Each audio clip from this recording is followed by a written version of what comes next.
Hello chess lovers, Soren here, and I have an interesting game for you played by a Moldovan French chess player, Almira Skripchenko, who holds the title of Woman Grandmaster.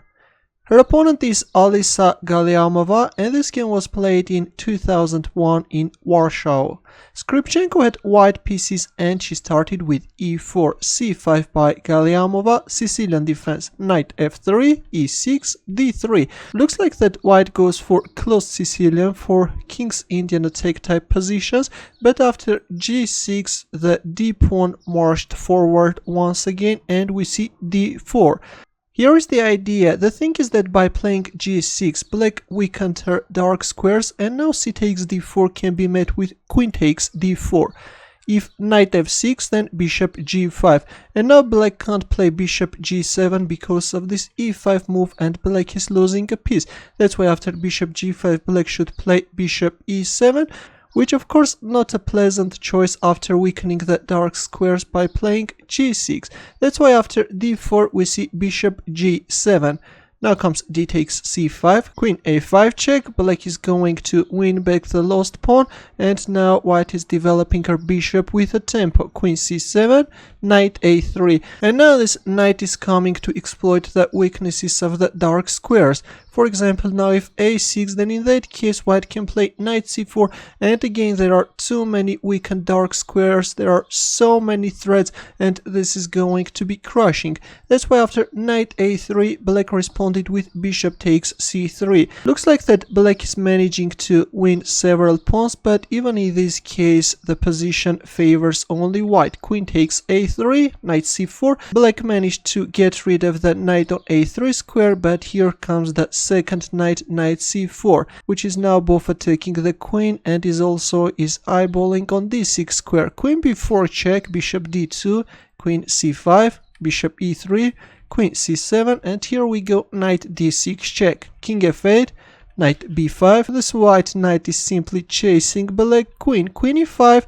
Now comes bishop d4.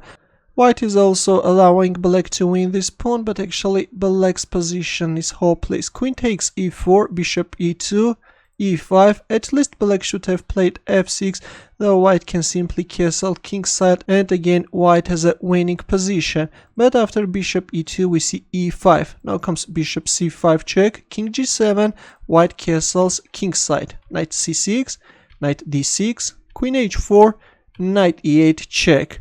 This time the knight is coming after the king, king h6, bishop e3 check, g5, queen d6 check this time. This is a total destruction, guys. f6, queen f8 check, king g6, queen g7 check. Well, instead of playing queen g7 it was better to play g4, take under control the light squares, and already black king is getting checkmated. If queen h6, then this time the light squared bishop is coming, and again black king is getting checkmated.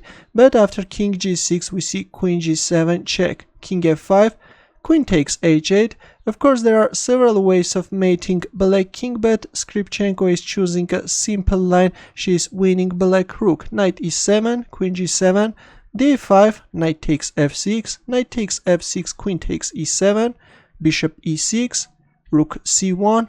White is simply rook off, but still black is making more moves, bishop d2, bishop d5, f3, and finally black resigned. By playing f3 after bishop d3 check, white wants to meet e4 with f takes e4. For example, just a random move, if bishop c6, then bishop d3 check, and then f takes e4 double check, and black king is simply getting checkmated. That's why, understanding that her position is hopeless, finally after f3 Alisa Galliamova resigned. A very beautiful game, I think. The way Almira Skripchenko exploited the weaknesses of dark squares was very instructive. Thanks for watching. Here are more suggestions for you, and for more games don't forget to subscribe to my channel. I will see you in the next video.